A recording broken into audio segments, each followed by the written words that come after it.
Pozdravljeni v minutah za kulturo. Otroški muzej Hermanov Brlog v Muzeju novejše zgodovine Celje je odslej prilagojen tudi slepim in slabovidnim. V muzeju si sicer že dalj časa prizadevajo za boljšo dostopnost muzejskih vsebin ljudem s posebnimi potrebami, kar muzej uvršča med inkluzivne oziroma vključujoče muzeje. Najnovejša pridobitev bo slepim in slabovidnim obiskovalcem omogočila lažje gibanje in orientacijo po otroškem muzeju. Sem zelo vesel, da je to še ena novost, v bistvu, da je to še ena zadeva, pri kateri ravno naš muzej orje ledino. V zadnjih letih pogosto slišimo tako v globalnem muzejskem svetu, kot tudi, kar se tiče dela muzejev v našem matičnem okolju, o inkluzivnosti, se pravi o vključevalnosti.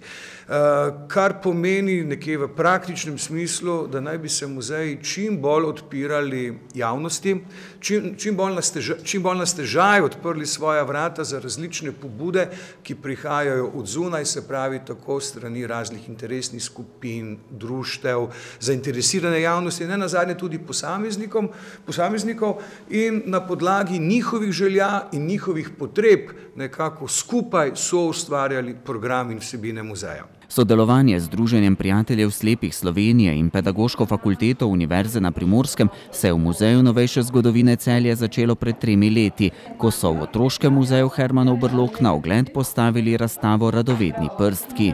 Slednjo so kasneje gostovali po Sloveniji, pa tudi na Hrvaškem. Zdaj so sodelovanje nadgradili in muzej še bolj približali slepim in slabovidnim. V 2 letih smo kar precej postorili in naredili Otroški muzej Hermanov Brlog dostopen slepim in slabovidnim.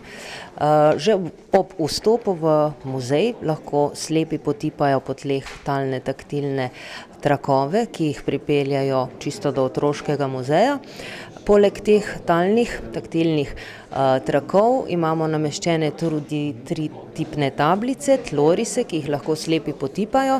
Prvi je nameščen spodaj v pritličju ob vstopu, da se lažje orientirajo slepi v prostoru, drugi ob toaleti spodaj v pritličju in tretji pri vhodu v Otroški muzej. Poleg tega imamo tudi 10 komunikacijskih tablic, napisanih v brajici, ki povedo, kakšne vsebine so na ogled, pred katerim prostorom se nahajamo. Kar dobri 2 leti je trajalo, da so celoten projekt pripeljali do današnje otvoritve. Študentka Ines Kol je ob spodbudi mentorice Aksinije Kermauner zasnovo pripravila v okviru svojega magistrskega dela. Želela sem si, da bi bila moja magistrska predvsem praktična, da bi bilo nekaj uporabno za ljudi, ki v bistvu nimajo teh možnosti. In v bistvu na pobudo moje mentorice, dr. Aksinije Kermauner, sem se potem odločila, da po njenem predlogu naredim prilagoditve in dostopnost muzeja slepim in slabovidnim. Dela je bilo kar nekaj, ste slišali, to je že kar 2 leti dela na tem projektu, sicer jaz sem se malo kasneje priključila. Delalo se je najprej, se je bilo treba vso literaturo preštudirati, da v bistvu da uskladiš vse barve, vse oznake, gledati moraš tako na slepe kot slabovidne, da ne izstopa te oznake ven iz muzeja, da v bistvu je namenjeno tudi polnočutnim osebam. Tako da v bistvu dela je bilo ogromno, da se je potem še uskladilo z vsemi opremljevalci, z vsemi, ki so v bistvu delali na tem projektu. Vemo, da slep bo prišel verjetno v muzej, knjižnico, kamorkoli v spremstvu nekoga, ampak v toaletne prostore bo šel pa prav gotovo sam.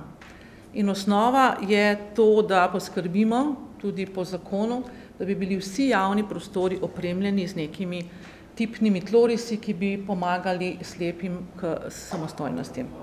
Obe razstavi v Otroškem muzeju sta dopolnjeni s preglednimi vsebinskimi katalogi, v katerih so črke in fotografije večje, dodani so zapisi v brajlici, obiskovalci pa imajo na razpolago tudi povečevalno steklo. Čisto novo in zadnja pridobitev pa 21 igrač, družabnih igrov, pripomočkov za slepe in slabovidne, ki so namenjeni njihovi igri, namenjeni pa seveda tudi polnočutnim obiskovalcem, ki lahko uporabijo simulacijska očala za slepoto in samo s tipom igrajo različne igre in si tako približajo svet slepote.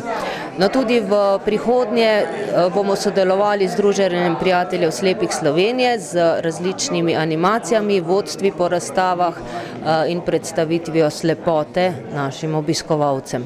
V Muzeju novejše zgodovine Celje so sicer že pred časom poskrbeli tudi za dostop gibalno oviranih. Trudimo se, da lahko res v muzej vstopi kdorkoli, ne? Tudi gibalno ovirane osebe, senzorno ovirane osebe, zato imamo za muzejem nameščeno dvigalo.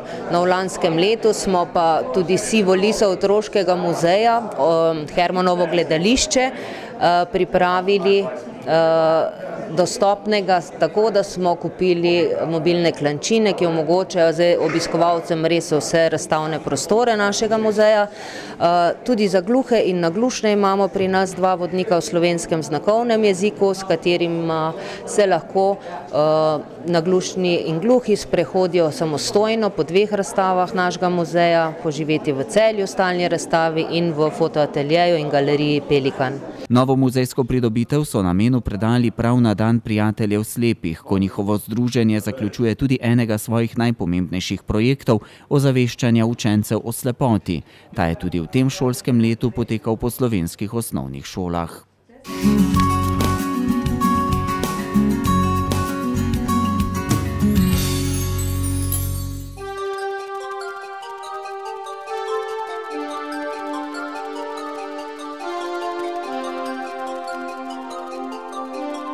Thank you.